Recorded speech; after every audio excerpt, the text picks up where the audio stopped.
ஓம் சாந்தி. ஒரு விஷயம் கவனிச்சிருக்கீங்களா? புது ஃபோன் வாங்கினோம் அப்படின்னா கொஞ்ச நாளுக்கு அந்த சந்தோஷம் இருக்கும்.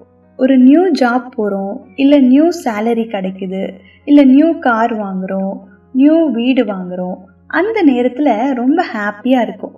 ஆனால் கொஞ்ச நாளுக்கு அப்புறம் அதே மனசுக்குள்ள ஒரு வெறுமை திரும்ப ஆரம்பிச்சிடும். ஏன் தெரியுமா? ஏன் அப்படின்னா நம்ம தேடுறது டெம்பரவரியான ப்ளஷர், ஆனால் ஆத்மா தேடுறது பெர்மனன்ட் பீஸ். இன்னைக்கு நாம் ஃபிசிக்கல் ப்ளஷருக்கும் ஸ்பிரிச்சுவல் ஜாய்க்கும் இருக்கக்கூடிய வித்தியாசத்தை பார்க்க போகிறோம். இப்போது உலகமே நமக்கு என்ன கற்றுக் கொடுத்துட்ருக்கு தெரியுமா? இன்னும் அதிகம் சேர்த்துவை அப்படின்றது. அதாவது இன்னும் அதிகமான பணம் சம்பாதிக்கணும், இன்னும் நிறைய ஃபாலோவர்ஸ் கிடைக்கணும், இன்னும் நிறைய சக்ஸஸ் வேணும், இன்னும் நிறைய அட்டென்ஷன்ஸ் வேணும் அப்படின்றது தான் கற்றுக் கொடுத்துட்ருக்கு. ஆனால் அமைதியாக எப்படி வாழ்கிறது அப்படின்றத யாரும் சொல்லி கொடுக்கல. இன்னைக்கு இருக்கக்கூடிய காலத்தில் மனிதர்கள் எல்லாருமே ரொம்ப பிஸியாக இருக்காங்க, ஆனால் யாருமே பீஸ்ஃபுல்லாக இல்லை. மைண்ட் எப்போவுமே ரன்னிங் மூட்லேயே இருக்குது. நோட்டிஃபிகேஷன்ஸ், கம்பேரிஷன், ஓவர் திங்கிங் இப்படின்னு இதெல்லாம் மனசுக்குள்ளே போட்டு சேர்த்து வச்சு மனசு ரொம்ப டயர்ட் ஆகிட்டு இருக்கு. ஆனால் இப்போ உங்களுக்கு கொஸ்டின், உண்மையான ப்ளஷர் எக்ஸைட்மெண்ட்டில் இருக்கா இல்லை அமைதியில் இருக்கா? ஃபிசிக்கல் ப்ளஷர் எல்லாம் பாடியையும் மெட்டீரியல் வேர்ல்டையும் தான் சார்ந்திருக்கு. ஃபுட்டு, என்டர்டைன்மெண்ட், ரிலேஷன்ஷிப்ஸ், மணி, அச்சீவ்மெண்ட்ஸ் இதெல்லாம் தப்பு கிடையாது. ஆனால் ஒரு உண்மை இருக்குது, இந்த உலகத்தில் இருக்கக்கூடிய எல்லாமே சேஞ்ச் ஆகும்.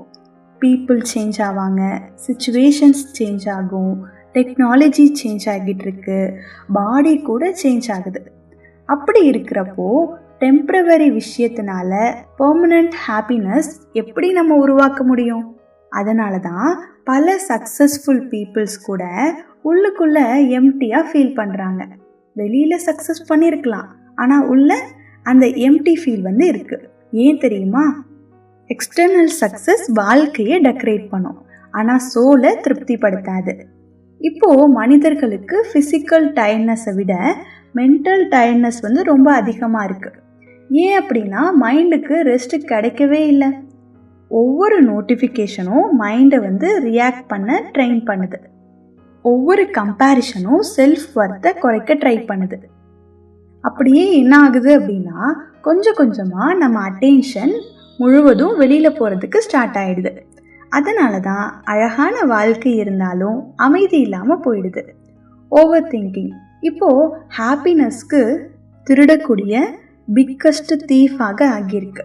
எந்த அளவுக்கு நம்ம ஓவர் திங்கிங் பண்ணுறோமோ அந்த அளவுக்கு நம்மளுடைய ஹாப்பினஸ் வெளியில் போயிடுது. இப்போ ஒரு உண்மையான விஷயம் என்ன அப்படின்னா, ராஜ்யோகா என்ன சொல்லுது தெரியுமா? நாம் இந்த பாடி மட்டும் கிடையாது. நான் யாரு? ஒரு அமைதியான ஆத்மா. இந்த ஒரு விஷயத்தை உணர்ந்துட்டோம் அப்படின்னா நம்ம வாழ்க்கையை மாற்றிடலாம். நம்ம பாடி கான்ஷியஸ்னஸில் இருந்து சோல் கான்ஷியஸ்னஸ்க்கு வந்துட்டோம், ஷிஃப்ட் ஆகிட்டோம் அப்படின்னாலே நம்ம மைண்ட் கூட காமாக ஸ்டார்ட் ஆகிடும். ரியாக்ஷன் கம்மியாயிடும், கம்பேரிஷன் குறையும், ஃபியர் குறையும், நம்ம ஒரிஜினல் குவாலிட்டிஸ் திரும்ப வெளியில் வரும். பீஸ், லவ், பியூரிட்டி, ஹாப்பினஸ் இந்த குவாலிட்டிஸ் வெளியிலிருந்து வர வேண்டியது கிடையாது. இது ஆல்ரெடி சோல்குள்ளேயே தான் இருக்குது. இந்த உலகம் அதிகமாக பேசாத ஒரு ப்ளஷர் இருக்குது. அது என்ன தெரியுமா? Mental silence. மைண்ட் ஃபைட் பண்ணாமல் இருக்கக்கூடிய நிலை. மைண்ட் ஃபைட்னா என்ன? நேற்று நடந்தது இல்லை நாளைக்கு நடக்க போகிறதுக்கான பயம், இந்த மாதிரியான விஷயங்கள். ஒரு டீப் இன்னர் காம், அதுதான் ஸ்பிரிச்சுவல் ப்ளஷர். இந்த ப்ளஷர் ஷாப்பிங் மாலெல்லாம் நம்ம போயிட்டு வாங்க முடியாது. இது உள்ளேருந்து வரக்கூடிய ஆனந்தம். மனிதர்கள் கூட உறவுகள் இருக்கிறது அழகானது, ஆனால் பெர்மனன்ட் கிடையாது. யாரும் எப்போவுமே நம்ம கூடவே இருப்பாங்க அப்படின்னு சொல்ல முடியாது. ஆனால் காட் கூட ரிலேஷன்ஷிப் வைக்கிற மாதிரி அவர் நம்ம கொடுக்கக்கூடிய ஸ்டேபிள், அதாவது அந்த நிலைத்தன்மையை யாருமே கொடுக்க முடியாது. காட் கூட ரிலேஷன்ஷிப் வேறு மாதிரி. சுப்ரீம் சோல் அவர் கூட நம்ம கனெக்ட் ஆகிறது பெர்மனண்டானது. அதனால் அவரோட கனெக்ஷன்லேருந்து கிடைக்கக்கூடிய ஹாப்பினஸும் நிலையானது. இதை தான் ராஜ்யோகாவில் அதீந்திரிய சுகம் அப்படின்னு சொல்கிறாங்க. அதாவது இந்திரியங்களை தாண்டிய ஆனந்தம் அப்படின்னு சொல்லுவாங்க. சிச்சுவேஷன் சேஞ்ச் ஆனாலும் நம்மளுடைய ஹாப்பினஸ் குறையாமல் இருக்கும். பீஸ்ஃபுல் லைஃப்னா மவுண்டெயினுக்கு போய் ஒளிஞ்சிட்டு வாழ்கிற வாழ்க்கை கிடையாது. இந்த வேகமாக ஓடிட்டுருக்க உலகத்தில் அமைதியாக இருக்கிறது தான் உண்மையான பவர்னு சொல்ல முடியும். நம்ம ஒர்க் பண்ணலாம், சக்ஸஸ் அச்சீவ் பண்ணலாம், டெக்னாலஜி யூஸ் பண்ணலாம், ஆனால் அதுக்கு அடிமையாயிடக்கூடாது. அதுக்கு தான் டெய்லி சைலன்ஸ் தேவை, டெய்லி மெடிடேஷன் தேவை. சில நேரத்துக்காக, சில நிமிஷத்துக்காக சோல் கான்ஷியஸில் இருந்தாலே வெளியுலக விஷயங்கள் நமக்குள்ளே வரவிடாமல் பார்த்துக்க முடியும். உண்மையான சக்ஸஸ் அப்படின்னா எவ்வளோ நம்ம சேர்த்து வச்சுருக்கோம் அப்படின்றது கிடையாது, எவ்வளோ அமைதியாக இருக்கிறோம் அப்படின்றத பொறுத்தது தான் இருக்குது. The greatest pleasure in life is not constant excitement, it is inner stability. ஒரு காம் மைண்ட் வேணும், ஒரு பீஸ்ஃபுல் ஹார்ட், ஒரு காட் கனெக்டட் சோல். இதுதான் ரியல் ஹாப்பினஸ். அதனால் இன்னைக்கு உங்களை நீங்களே ஒரு கொஸ்டின் கேட்டுக்கோங்க. நான் ப்ளஷரை வெளியே தேடுறேனா இல்லை உள்ளேயே எக்ஸ்பீரியன்ஸ் பண்ணுறேனா?